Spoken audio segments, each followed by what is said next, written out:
if you're a content creator, you need to collab with other people and network with them. Content creators have them come on your platform and you go on their platform. That's how it should work.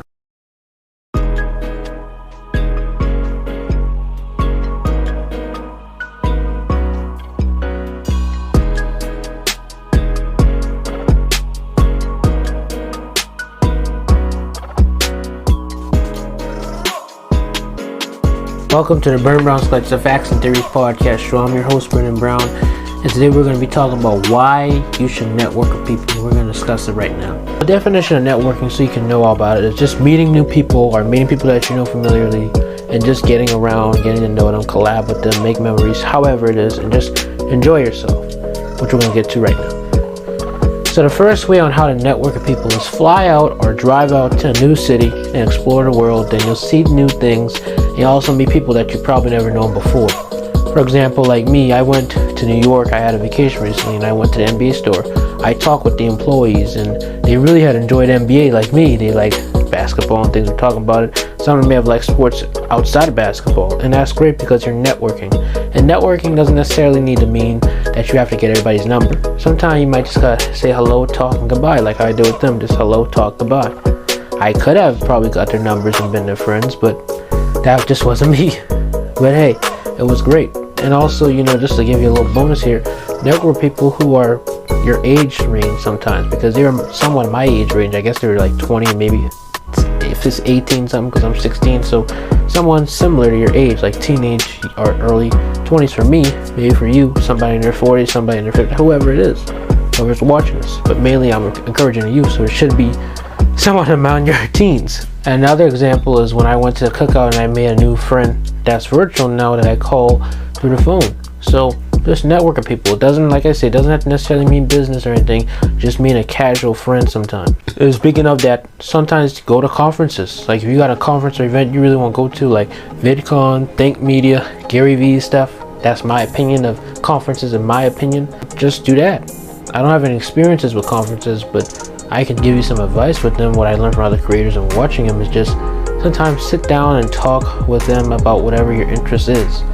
Sit down and talk with that person about whatever your interest is, rather if it's outside the conference or if it's about the conference. Because hey, you can be at a business conference, for example, and you can just be talking about Black Panther and how Black Panther is good. And then y'all are probably like, what the heck, how are we changing topics about business? Because that means y'all are good friends. Y'all both like Black Panther, so hey, maybe it seems like y'all both making collab and y'all both making be good friends. Whoever knows. And also, if you're at a conference, please just don't talk to one person. Sometimes talk to multiple people. I know if you're an extrovert, it's easy for you. If you're an ambivert like me, it's easy for you. But if you're an introvert, you really need to dial in on just stop talking to one person. Dial in on talking to 2, maybe 3, maybe 4 people. Try. Take that risk. Sometimes, like I say, taking risks is really great. For me, I'm an ambivert, so if you don't know what ambivert is, it's basically extrovert, introvert combined. So like sometimes I'm very sociable, sometimes I'm to myself, but overall, definitively, I'm a friendly person no matter what. As long as you don't get on my nerve and you don't start no confusion, I like you. And also, speaking of just confusion and things, if you have this, download it, or if you have social media, find people on social media. Find people who don't start drama. Find people who are positive, who are nice.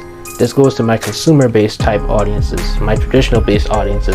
If y'all are on social media, go find people that you can make friends with online and in person if they are in person in your state. The next one is meet people at your school. For example, meeting people at your school can be like a new classmate. Sometimes it can just be you doing after-school events, sports, however. For example, for me, my elective class was photography, so I was taking photography. This was the last year I was in school before the pandemic. I was in 8th grade. And to get to the point here, during that time, the first half we were working on it, then the second half we were just done. We didn't have to do no more photography. So around that second half of the school year, I was kind of bored, miserable. So when I saw this man, I don't want to tell his name because I don't know if he wants me to give his name publicly, but I'll just say Mr. M. I met Mr. M because that's his first initial for his first name, Mr. M. Actually, that was his last name, guys. But to get to the point here, he's a great guy, humble guy. He was the head custodian, so he was losing workers. Now remind you, this is before the pandemic, so he was losing workers. It was because the school was nasty. The boys' bathroom was always disgusting. The girls' bathroom was always great. But us guys, we got to do better. It wasn't all about cleaning the bathroom. I was just doing the trash. and I wanted to volunteer with the guy. So what I did is I volunteered with the guy, did the trash. Eventually, as the school year went by, throughout that second half of the school year, we had more custodians coming in.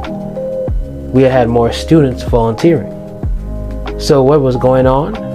The custodians were doing teamwork with the students. I was teaching the students what to do as a leader because I was the founder of the club. And it was only around 8th period, which was the last period of school, we do the trashes. So anyone from 6th to 8th grade, I guess, because that was the grade levels in that school, can come and volunteer.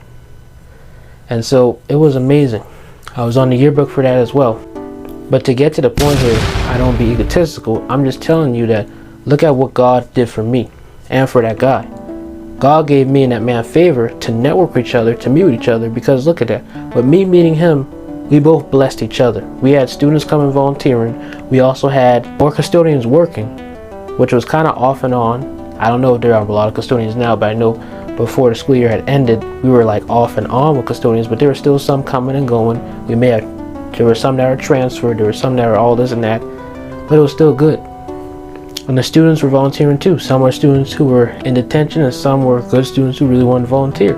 It was great. It was amazing. It was awesome.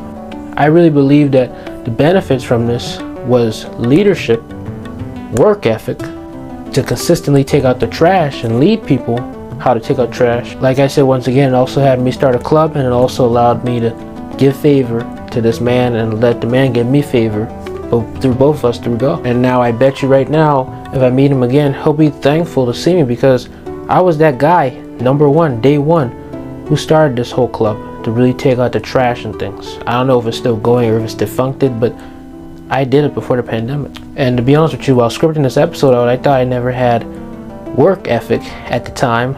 And while scripting out this episode, because I know I always tell you guys don't worry about what people think, but you know, sometimes as humans we let things get to our head. And when I was like saying, man, I don't have a job, I never worked a job my whole life, and I don't have work ethic, but I realized I did have work ethic, and it was through taking out that trash, just as well as doing this podcast. Even though some people who I know personally think that doing this podcast, being a content creator, isn't really work ethic, but I know it is work ethic. But I was just overthinking, and then eventually when I script this episode out, it made me realize that I had work ethic the whole time from starting with that man. I just never had a job before, which isn't a bad thing, because sometimes being a content creator is really great because you can stay home, you can make your own rules. It can be more miserable at times if you don't have friends, but if you have friends, get out with them, go with them, do what you gotta do. Which for me, I'm going back to school, make new friends, so I shouldn't be miserable in the house all day. And also, speaking of content creation, if you're a content creator, you need to collab with other people and network with them. And with the content creators, have them come on your platform and you go on their platform. That's how it should work, because I believe if you network with other people as a creator, it's good, because both will have success. I'm a content creator myself, and I network with a lot of people. When you network, you're going to be happy. You're going to feel shocked. You know, I'm just ranting here, but I've been interviewed on 2 podcasts. I've been interviewed on 3 podcasts. Create, Don't Hesitate, The Adaptives, which is coming up as this recording, and also The Purpose Pod. I've been interviewed on all those podcast shows. I've had many guests that I've interviewed, and those guests that I reference on their show, I've got them on my show, except Alan, which I still got to get on, and I also need to get the Adaptives host, but Zachary Ford, I got him. Sometimes all you need is people around your circle, and you got it.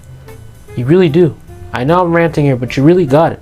It gives you confidence, it gives you motivation, it gives you a good feeling when you can network with people. Especially as a creative, because you can scout out people, find people to network with, find people to collab with, find people to just get to know too. These people that I've got on my show, that I've interviewed, I'm still talking to them to now. All of them. Or maybe some of them. I'm still talking to them and getting to know them. And I'm still seeing how they're doing on their journey, as well as they're seeing how I'm doing on my journey. And there are some people I network online who aren't creatives, who are just normal people who I probably met online, and they're doing great as well. This is the bonus one, but you can also network by just talking in the comments, talk in the chat. Just do it. If there's somebody in the chat talking, talk with them, communicate with them, collab with them, because this is a community for self-improvers and people who want to pursue their purpose or just want to do better in life. Talk with them. And also with talking with them, make sure to like, share, and subscribe, and just share this video with a friend or a new person you met who want the same goals as you, so that they can subscribe to this podcast, both either audio or video, and go check it out, because then they're being blessed just as well as you're being blessed with the content. And both of y'all are blessing me to have this growth so I can reach out to more people who want to do the same thing us want to do. And also, by the way, please click that link tree so that you can see our Discord and join our Discord server, join our social medias, and follow me, both the profile ones that are personal and both the podcast one, and also follow our website so you can get email newsletters, because I was a little bit behind on that, but I'm going to try to get back and be consistent on that. So please check that out as well.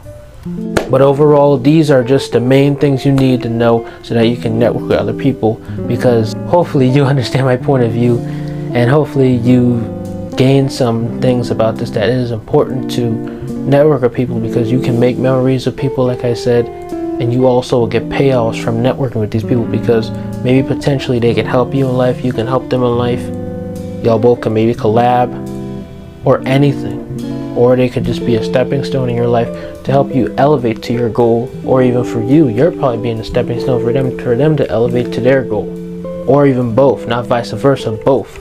So it really depends on how you see it, but all of this comes with growth in your career. This is all part of the process in your journey. So networking is really, main importantly, a process and a growth in your journey as a creative, as a person who wants to do better in life, or anything.